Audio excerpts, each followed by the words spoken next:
Welcome to Fulci Metal Jacket, where we celebrate some of the most strange and unusual cinema across the spectrum of film genres. So today we're going to take a look at two very different, very strange, very unique movies.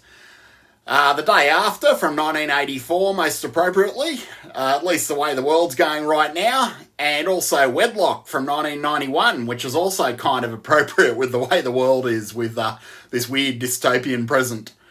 So first up, we're going to talk about something horrific that actually screened in primetime, believe it or not. And if you think that things feel apocalyptic right now, you probably weren't a kid watching primetime television here in Australia back in the day, on around the 18th of February 1985, which is when I believe that the first part of The Day After screened, on a Monday night no less, just to bum us out even further. Now, The Day After was sort of played as a serious piece of speculative cinema, but it was a unique piece of exploitation cinema at heart. Basically, it was a dramatisation of what life might look like in the state of Kansas in the event of a global nuclear conflict. So there's a lot of flying farmhouses, but unfortunately flying farmhouses without Dorothy, Toto or the Wicked Witch. The Day After was a work of fiction, of course, but that wasn't how it was framed or presented at the time. No. Unscrupulous television networks worldwide framed all of this as preordained, as happening very soon, maybe even next week.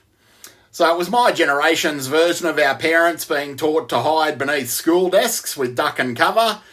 Nuclear annihilation was brought to us in prime time with an all-star cast. There was Steve Guttenberg from Police Academy, there was Jason Robards from Raise the Titanic, that we had Jo Beth Williams from Poltergeist, and we also had John Lithgow from Twilight Zone the movie.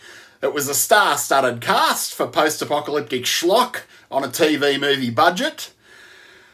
And was it entertaining? Well, most certainly it was entertaining. Was it dark and nihilistic? Most definitely. Was it primetime abuse and trauma, purely in pursuit of a few ratings and some advertiser dollars? Most likely. And The Day After really hasn't aged that well because of the sense of urgency that it did establish at the time, that we were perhaps days, weeks, or even months away from nuclear annihilation. And unfortunately, or fortunately, depending on your perspective, we're still waiting for that nuclear annihilation. And it seems that the closest that we've come to annihilation is economic annihilation in 2026, unfortunately. If only we'd had a bit of that sweet, affordable nuclear energy in the movie here in Australia, our power bills would be a bit cheaper probably. So The Day After is a major reason why I take contemporary predictions of Armageddon with a bit of a grain of salt, as should we all, because 8-year-old me remembers the strange anticlimactic feeling of waiting around for something to happen after watching Jason Robards and Steve Guttenberg's hair fall out. We all waited days and weeks and months, and I mean the Iron Curtain fell without a single nuclear missile landing on Kansas City or anywhere else for that matter.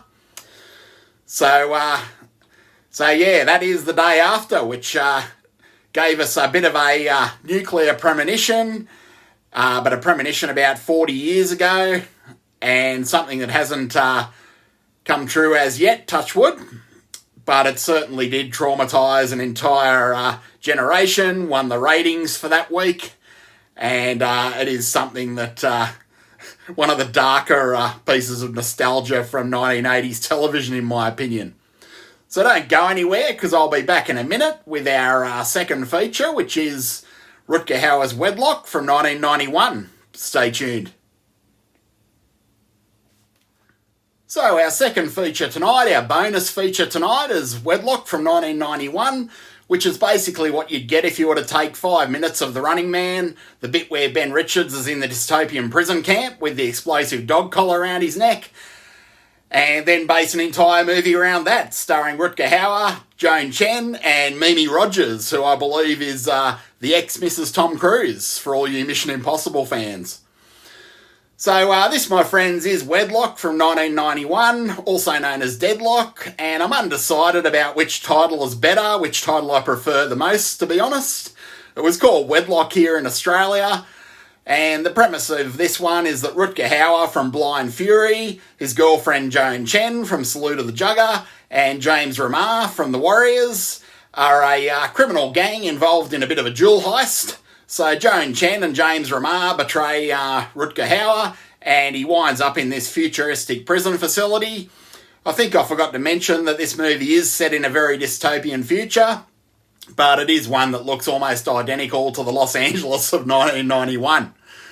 But anyway, this prison has no fences, it has no guards or any of that sort of stuff. What it does have is Wedlock, which is a system where two prisoners have matching explosive collars around their necks. Now, if these collars are separated by more than 100 metres, which is kind of the diameter of this prison camp, pretty small prison camp to say the least, then they go boom, with the titular Wedlock partners losing their heads, as we all do when things get tough. So it's basically a clever reworking of not only that 5 minutes of The Running Man, of course, but also movies like The Defiant Ones and, of course, Black Mama, White Mama. And the other interesting thing about this one is Rutger Hauer's character. He isn't a muscle-bound, kick-ass action hero like he usually is in other movies. He's more of a bookish tech geek who really doesn't want any trouble at all from anyone. He just wants to quietly serve his time in this futuristic prison. So the first half of Wedlock's kind of a paint-by-numbers prison film, and it kind of like something like Shawshank Redemption or something like that. And it sort of takes a few cues from Ozploitation classic Turkey Shoot in being a little bit innovative in the crime theme or the prison theme. And then it becomes a bit of a fun odd couple on the run movie, though it is a good deal more violent than most. It would make a pretty cool double bill with Turkey Shoot, both quite unusual prison films, to say the least. And Wedlock is quite unique in its own right, just as Turkey Shoot was. As I said, Rutger Hauer really isn't an action hero in this one. He's more of a tech hero, so quite different in that regard. And a little bit of a unique movie besides being quite derivative of that scene in The Running Man. So it is a cool little slice of early 90s direct-to-video sci-fi. It was direct-to-video here in Australia, I believe. It may or may not have been in the United States. Maybe you can let me know in the comments. But it is a quirky little time capsule, to say the least. Everyone's chewing up the scenery of the prison in the prison movie section, and then it is a fun little chase movie across California, I guess you'd say, with Rutger Hauer and Mimi Rogers struggling to stay ahead of the goons while being within 100 metres of each other. So it is quite novel in that regard. So that is Wedlock from 1991. Comes highly recommended. It is one of the more entertaining Rutger Hauer movies. And it is a fun 90 minutes well spent.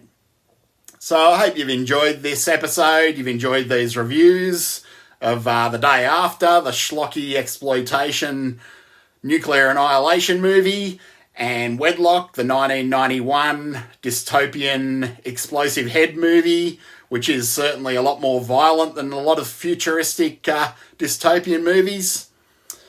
And if you are enjoying these reviews and enjoying the channel, by all means, please like, share and subscribe. I try to upload once or twice a week. Mainly these videos are about strange and unusual cinema, of course. That's the main running theme of the channel, and occasionally I do other things. But that's all for today, and until next time, hope you all take it easy.